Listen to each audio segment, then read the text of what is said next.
Assalamu alaikum, rahmatullahi wa barakatuh, brothers. I want to talk to y'all today about risk versus reward.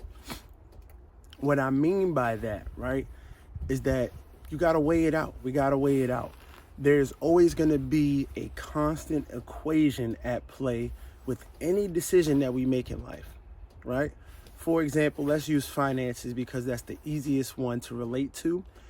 If I'm doing an investment and let's say the investment is $1,000, $1,000 is the risk. I may lose that $1,000 if the investment does not go as planned.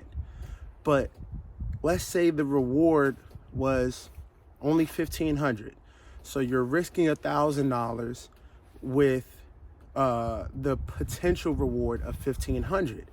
That's not really good odds. That's not a smart investment. That's not a smart decision to make.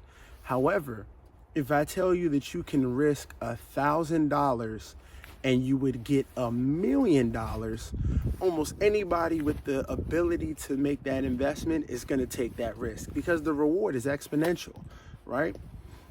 Such is life, that everything we do has a risk and a reward, right? Let's say we talk about now in our personal lives, when you're looking to make a decision for yourself, let's say a potential spouse. I'm potentially risking this person not being a good fit. However, there are ways to mitigate risk while maximizing potential reward. Stay with me. If I know that marriage is a risk, however, it does help me complete half my deen, it's safe to say that if I ask the correct questions and I do enough investigating on my own, that I can mitigate the risk of that marriage not working out with the individual as long as I vet them correctly, which Islamically, in case you don't know, you want to look at the person's deen first. If they do not have their deen, everything else after is a zero. However, if they have their deen, you put a 1 in front of it. Let's say they have beauty, good looks, mashallah, Allahumma barak. Then you put another 1. So instead of a 0, now that becomes a 1. So you've got a 1, and I'm sorry, it actually goes 0. So now you got a 1 and a 0. So instead of you having 0, 0, you got 10 now. Let's say that they've got their deen. They look good. They are appealing and beautiful, mashallah. And then let's say that they are financially stable. They are good with their finances. That's another 0. So now you go from a 0 if they don't have their deen to now having a 100, right? And then let's go forth. Let's say that their character overall is appealing to you. They have the charisma or the personality that you can enjoy and be around. Now, instead of you having a 0 across the board, you've got 1,000, which means that your risk is going to be a lot lower as opposed to if you didn't vet that individual. Now, bringing it back to fitness, right? There's always going to be a risk and reward when it comes to our fitness. If you do not get started towards your fitness journey, what are you risking, right? We need to think about that. What do I potentially lose by not starting or by quitting on my fitness journey? Of course, we already know not achieving our goals. There may be some health issues that continue to plague us. It may affect our personal relationships. As men, it may affect your work performance. You can't work if you're sick. You can't work if you're in the hospital, you know? So these are things that we need to think about and be aware of, because it may seem small in the minute details of, oh, I'm just not gonna go to the gym today. But that day, as we know, brothers, turns into a week, and that week turns into months. And I've had so many hundreds of conversations with people at this point where those months turn into years. And now you've got a bunch of compounded days with no progress. You know what I mean? No type of action taken. And that now puts you from somebody who may be low risk for health issues. If you do that for years on end, now you're high risk for all of the things that are now shaving years off of your life. So now your risk for not taking action towards your fitness journey could potentially affect how much longer you have in this world. You never want to shorten that, right? If I just let myself go, I'm a lot higher risk for things like cancer, obesity, diabetes, high cholesterol, high blood pressure. The list goes on and on. List goes on and on.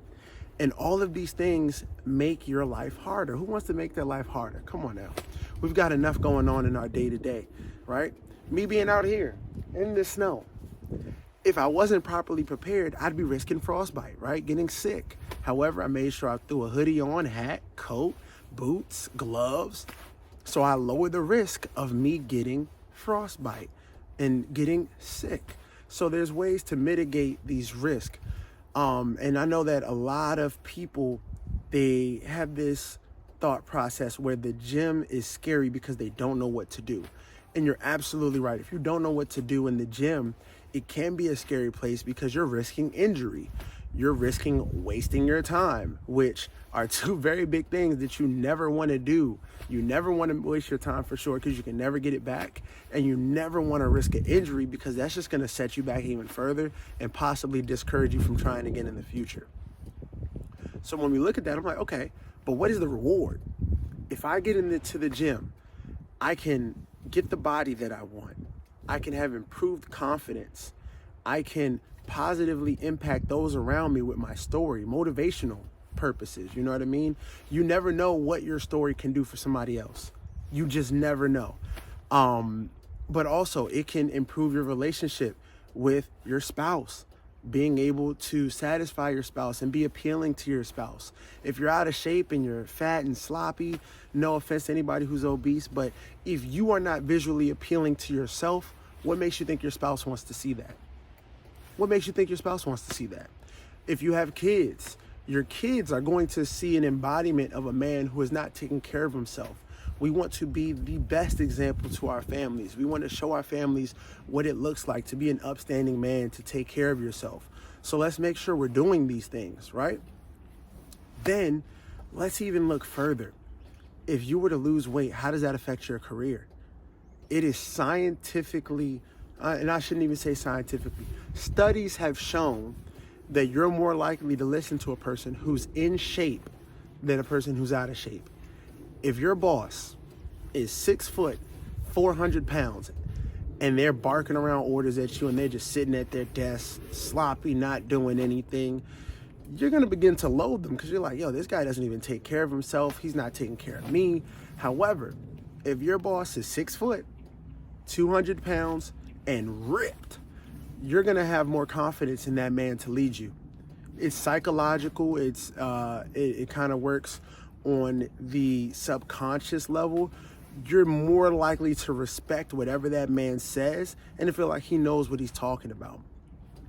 So getting back to the risk and the rewards, we always want to figure out, what am I risking?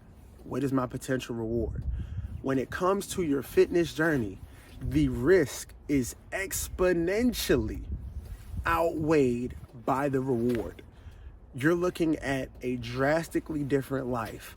You know what I mean? Extended lifespan, improved quality of life, improved confidence, improved relationships, higher productivity, more energy, the ability to interact with your friends, family, your children, the ability to influence those around you. The list goes on and on, Aki. The list goes on and on. So when we think about the things that we should be doing, our fitness should be one of the top priorities.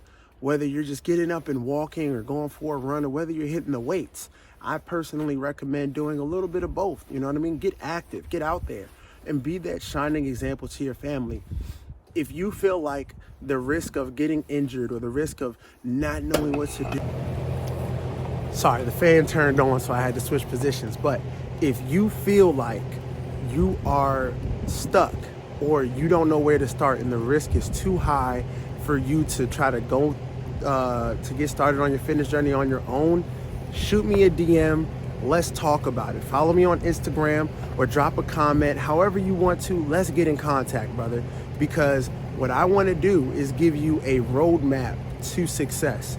Even if we never work together, I want you to leave that call with me feeling empowered because you have knowledge on how to get from point A to point B a lot more clearly than when we first got on that call.